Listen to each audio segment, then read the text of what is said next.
Assalamualaikum warahmatullahi wabarakatuh.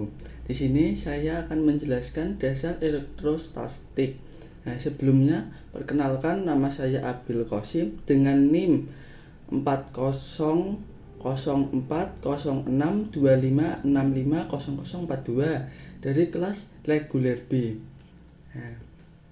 Sebelum memasuki materi, di sini saya akan menjelaskan pendahuluan. Dalam konsep fisika, konsep elektrostatik adalah salah satu pilar penting bagaimana muatan listrik berinteraksi, bagaimana medan listrik terbentuk dan bekerja, serta bagaimana benda-benda dapat terpengaruh oleh muatan meskipun tidak disentuh langsung.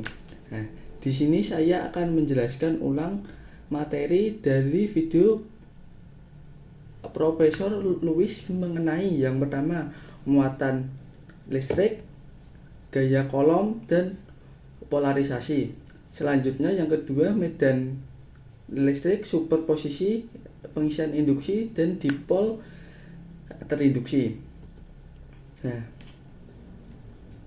Pada materi pertama ini muatan listrik, gaya kolom, dan polarisasi.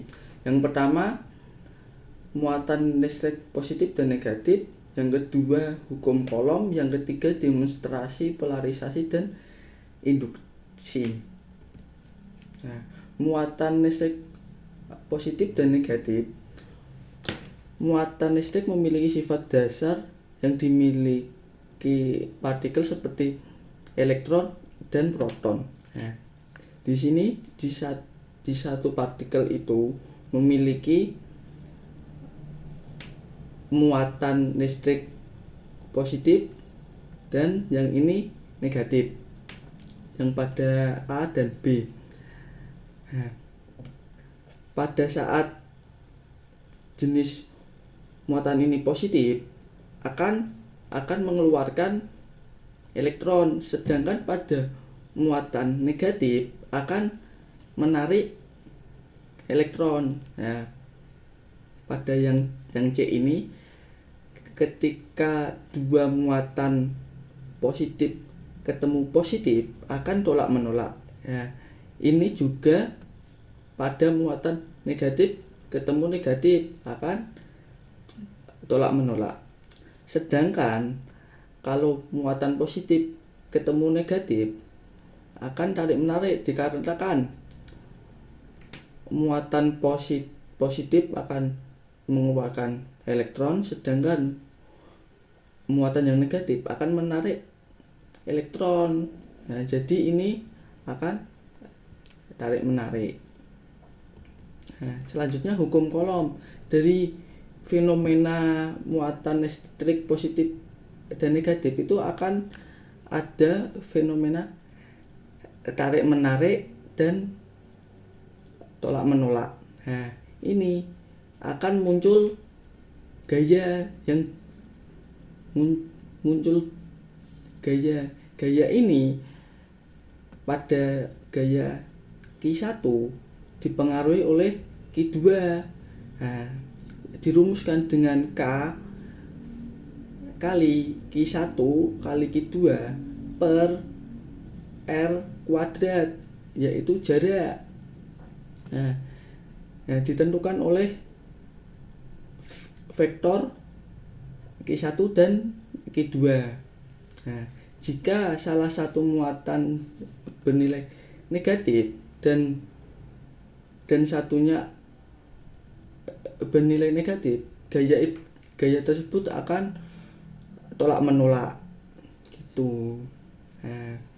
Selanjutnya demonstrasi polarisasi dan induksi.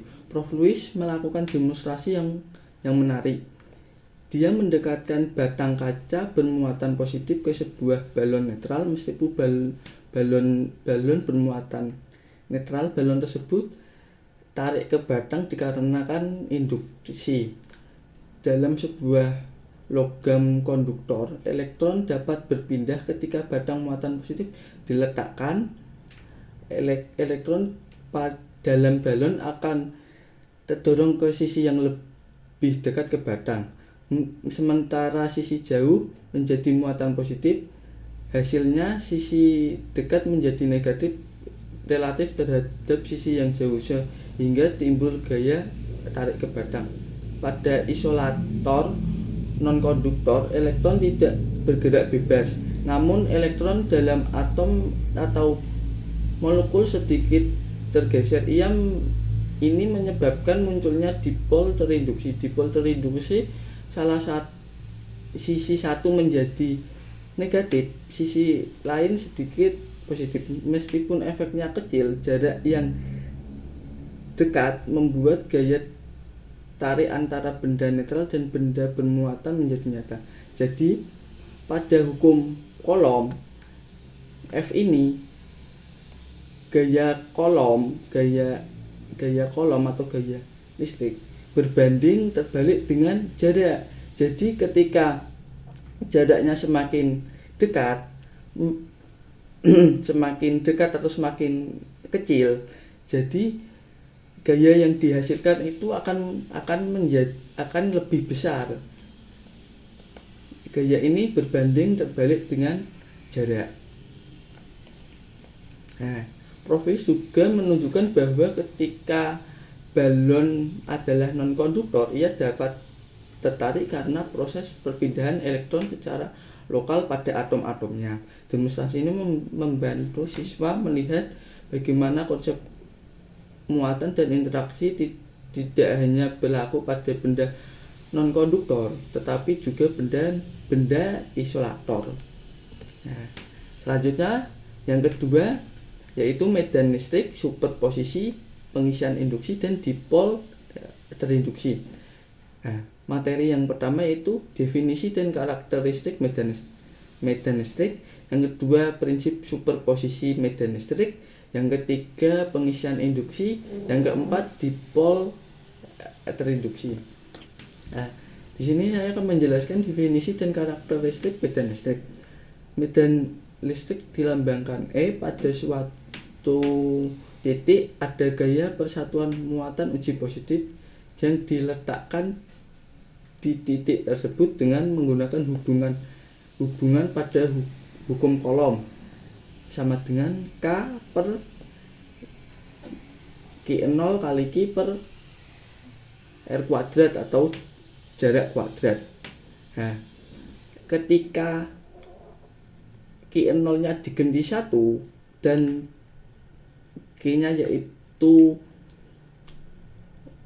muatan pada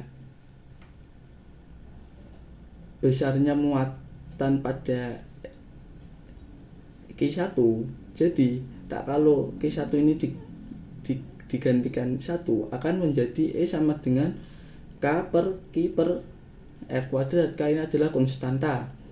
Nah, arah medan selalu menjadi muatan positif dan menunjukkan muatan negatif. Medan listrik dapat digambarkan dengan garis medan listrik. Garis ini bermula dari muatan positif yang berakhir di muatan negatif.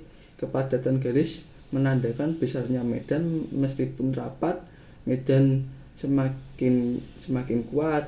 Garis medan tidak boleh saling bersilangan tetap karena setiap titik memiliki arah medan tunggal. Jadi ini medan listrik ini, jadi yang satu positif yang satu negatif akan mengeluarkan elektron itu. Nah, selanjutnya superposisi medan listrik. Nah, jika terdapat lebih dari satu muatan, medan listrik total di suatu titik merupakan penjumlahan vektor dari medan yang dihasilkan masing-masing muatan. Dikenal dengan prinsip superposisi, di mana E total sama dengan sigma E. Sigma E ini tergantung vektor dari muatan 1, muatan 2, dan muatan 3 dan selanjutnya. Nah, contoh dua muatan ini, E total sama dengan muatan pada Q1 ditambah muatan pada Q2. Jadi K ini adalah konstanta pada Q1 per dibagi jarak kuadrat dari Q1 dikali arah vektor ditambah konstanta per Q2 dibagi jarak pada Q1 dikali vektor. Nah, di mana arah dan besar setiap medan harus ditandai secara vektor memperhatikan sudut dan arah. Prinsip ini memungkinkan kita menghitung medan pada listrik kompleks dengan banyak sumber muatan. Nah, selanjutnya pengisian induktif. Pengisian induktif adalah secara muatan benda tanpa kontak langsung. Bila benda netral didekatkan muatan eksternal, elektron dalam benda akan tertarik ke arah muatan tersebut, menghasilkan perbedaan muatan lokal. Jika benda tersebut digerundingkan atau dihubungkan dengan tanah, saat muatan eksternal masing-masing mendekat, muatan elektron dari tanah bisa mengalir keluar atau masuk tergantung polarisasi. Ketika konektor ke tanah dilepaskan, muatan eksternal diangkat, benda dapat menyimpan muatan elektron yang menyebabkan ia bermuatan. Proses ini memungkinkan permuatan benda secara tidak langsung melalui pengaruh medan listrik eksternal. Pengisian induktif ini di dalam kelistrikan banyak digunakan. Contohnya seperti trafo, ketika lilitan polimer ini tidak terhubung oleh kabel. Ini memanfaatkan proses induktif. Ketika lilitan polimer dialiri arus, di sini akan mengakibatkan perbedaan potensial. Di sini elektron akan mengalir dari sisi polimer ke sekunder trafo, yang akan menghasilkan yang sisi sekundernya akan menghasilkan tegangan atau arus. Pengisian induktif ini juga dimanfaatkan sekarang seperti pengisian wireless pada HP. Pengisian wireless pada HP itu kita tidak menyolokkan cas ke HP, tetapi kita hanya meletakkan HP pada chargeran HP saja. Itu memanfaatkan pengisian induktif gitu, dikarenakan perbedaan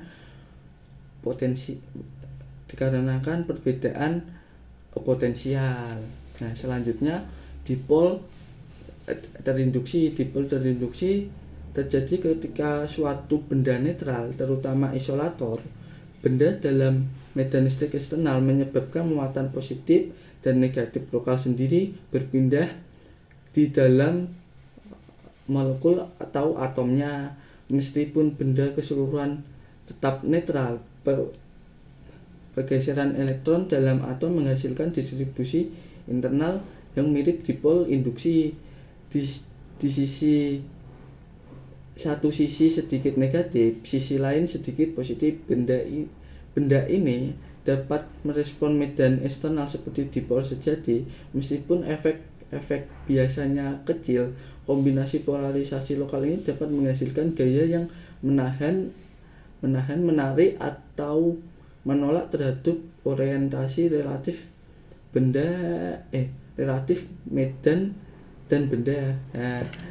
Dipol terinduksi ini ketika atom satunya ini netral dan satunya ini netral, akan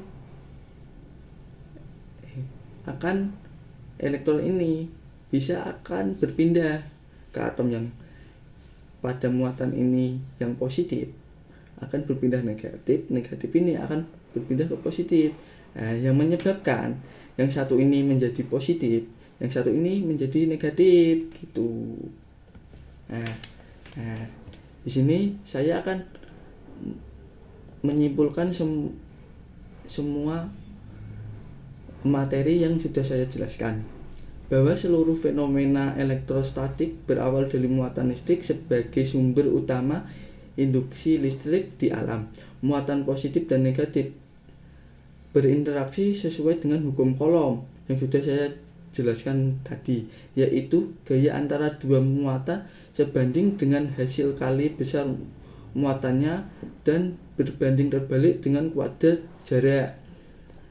Gaya ini bisa bersifat tarik-menarik atau tolak-menolak tergantung pada tanda muatan atau pada muatannya. Selanjutnya, konsep medan listrik menjelaskan bagaimana suatu muatan memengaruhi ruang di sekitarnya. Setiap titik di sekitar muatan memiliki gaya potensial yang dapat dirasakan oleh muatan uji positif.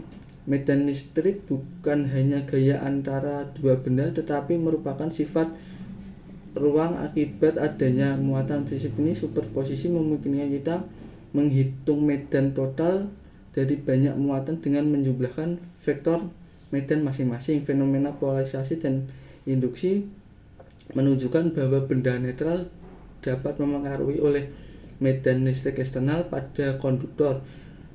Elektron bebas berpindah menyebabkan sisi benda terpisah menjadi muatan positif dan negatif, sementara pada isolator pergeseran awan elektron menyebabkan dipol terinduksi. Melalui induksi, benda dapat memengaruhi muatan tanpa kontak langsung, hanya dengan memengaruhi medan listrik dari benda lain. Secara keseluruhan, bahwa elektrostatik tidak hanya menjelaskan gaya antara muatan, tetapi juga bagaimana muatan memengaruhi ruang di sekitarnya, menyebabkan distribusi muatan baru, dan menghasilkan beberapa fenomena fisika yang mendasari teknologi modern seperti kapasitor, sensor, sistem induksi seperti itu, pengecasan HP secara wireless. Memahami mendalam terhadap konsep ini menjadi dasar untuk mempelajari listrik dinamis dan elektrostatis yang lebih kompleks. Nah, sekian yang sudah saya sampaikan. Bila ada salah mohon dimaafkan. Sekian, terima kasih.